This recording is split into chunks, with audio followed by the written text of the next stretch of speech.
Y'all feel it? A message to all you pseudo spitters. The sound is cool, but the trend I see is the truth is missing. I feel the flow is stupid. You claim that the music's different. I guess it's all opinion, depending on who was listening. What's the word, y'all? This KCR_podcast, Another Rose Podcast. You are now live and direct with Cinco, Big Harb, and J-Bo himself for our WWR, our Wrestling Weekly Recap with Ramblin, Gamblin Sports Network, because it's all about the money. Because it don't talk about dollars, it don't make sense. Go follow them on Twitter at ANDGAMBLIN. And don't forget to follow us on all social media platforms as well. KTR_podcast, Twitter, Instagram, Know the Rose Podcast, Facebook, YouTube. Yeah, that's right. Know the Rose Podcast on all podcast platforms. Google Podcasts, Spotify, Anchor, Apple Podcasts, Podbean. We're on everything. Just type in Know the Rose Podcast, no special spelling. We just right into it. Go follow us, comment, subscribe, share, everything positive. But don't hit that thumbs down button because we don't like that mess. But anyway, we're gonna get right into the Wrestling Weekly Recap for today for Raw and Smackdown. Good shows, I should say. But I'm gonna give you the results real quick, and my team is gonna give you their viewpoints of what they saw. First off, we had Jeff Hardy versus AJ Styles for a Survivor Series qualifying match. AJ Styles, the phenomenal one. You get that? Lucha House Party defeated Drew Gulak and Akira Tozawa. Elias versus Keith Lee. Keith Lee won to qualify for Survivor Series for Team Raw. The Hurt Business beat Retribution. No surprise about disqualification because what's the name? Ali didn't want no smoke. The Miz faced off against Drew McIntyre. Drew McIntyre won, of course. Nikki Cross versus Lacey Evans versus Lana versus Peyton Royce. Lana won. And also for another match we have for another qualifying match for Survivor Series for the men, Matt Riddle against Sheamus. Sheamus won. On to the Smackdown side. Sorry, I'm a little partial. His name is Riddle. Just Riddle. It's not Matt Riddle. It was Matt. Hold on. It's incorrect. It's incorrect. It's Riddle. Who the heck is Matt? It was Matt Riddle. His name is Riddle. It was Matt Riddle this Monday before the show changed up on us. He's probably talking about Matthew McConaughey, who was a guest on the video prompts this week. That's probably what talking about. That's all right. There you go. It's all good. You caught him. Yeah, y'all want to host the show? Good catch. Y'all want to run it? Y'all. Okay. Anyway, SmackDown. We only had a couple matches on this show. We had Kevin Owens against Dolph Ziggler for a Survivor Series qualifying match. Kevin Owens won, of course. We had another qualifying match for the women's side. Bianca Belair versus Billie Kay versus Natalya. Bianca Belair won. The best, the toughest, the smartest, the fastest, the EST of WWE. Street Profits defeated Shinsuke Nakamura and Cesaro. And last but not least, Jey Uso defeated Daniel Bryan. Jey Uso defeated Daniel Bryan. That's amazing. Clean, too. It was a clean match. He defeated him clean. So, the Musos, boy. Yeah. But, J-Bo, give us your viewpoint on Raw. All right, let's take a look at these notes here. First off, let's discuss AJ Styles winning.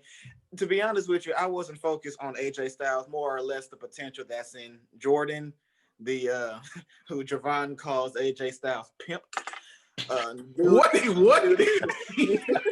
was this conversation? I did say that. I did say that. Yeah. I'm just interested. I'm interested in his potential. That looks great.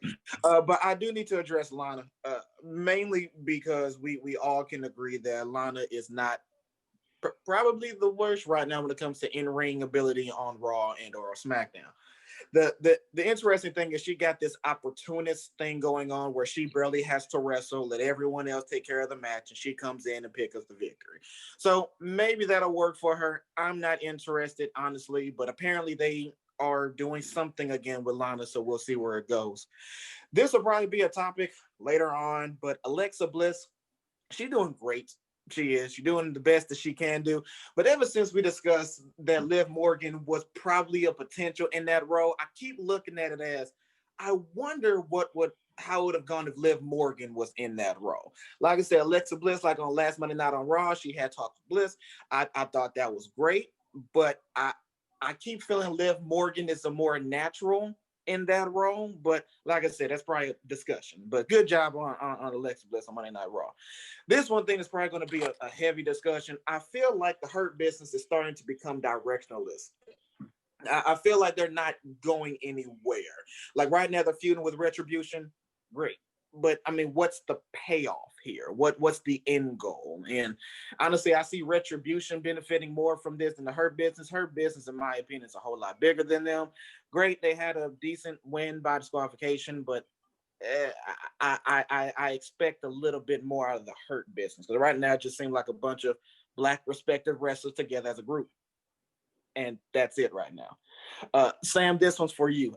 Honestly, Bray Wyatt is a tweener, okay? Oh and my Monday God, Night he's Raw proved it, okay? He's not a heel. Because if he was a heel, why did he tease a match with Randy Orton? Randy Orton, of which is a heel, okay? He did not tease against Drew McIntyre. He teased against Orton. So this shows he can be face and he can be heel, okay? He's a tweener.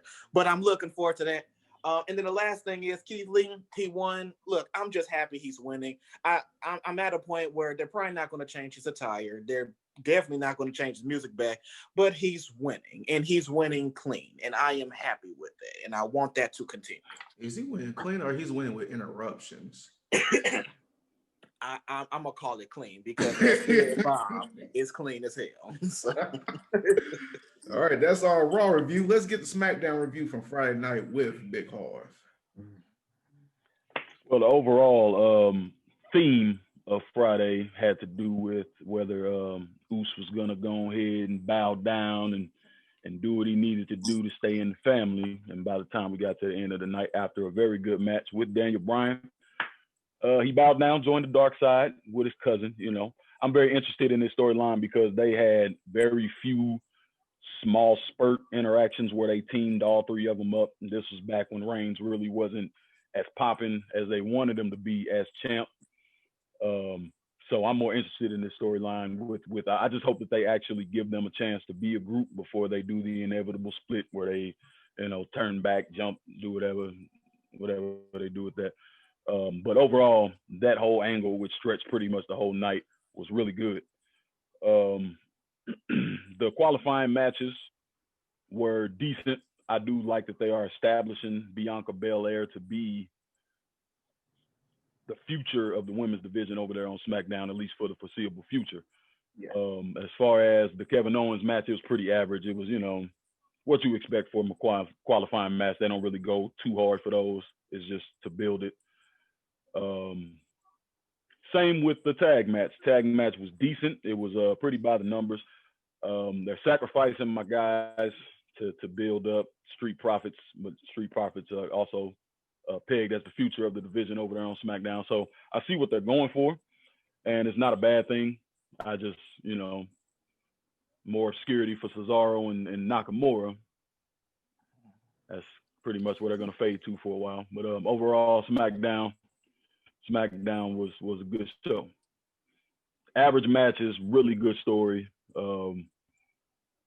I like what they're doing with the heel Reigns and his whole character, where it's going. So he's a heel. Yeah. All right, just making sure. So clarify that. Oh yeah, he's a heel. I know he was a tweener. How y'all be saying stuff? Yeah. Yeah. All the heel tactics. All the heel tactics. All right. With that being said, let's also, in your own time, if you believe in anybody, please say a prayer for Sasha Banks. She has a women's championship next week, and as history has shown, she does not last further than a month.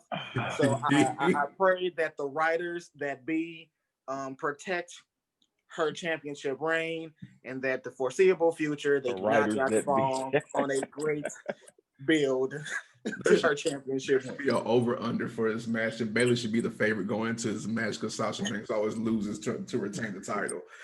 She really should be. She really should be. If she lose, she gonna start throwing them Christian tantrums in the middle of the ring. Man, Wait, what? In the middle of the match. Oh my God, man. Well, with that being said, that's all the time we have for our Wrestling Weekly Recap. Please be sure to follow us on all social media platforms. KTR_podcast, Twitter, Instagram, Know the Ropes Podcast, YouTube, Facebook, Know the Ropes Podcast on all podcast platforms. Google Podcast, Spotify, Anchor, Apple Podcasts, Podbean, everything. We are on it. Just type in Know the Ropes Podcast. Simple as that. And be sure to follow. Dang, I had a brain freeze. I'm sorry. Gamblin.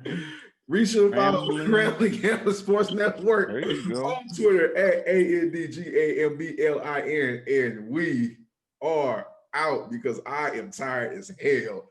Big What Hog. should they do, Big Hog? Pump those numbers.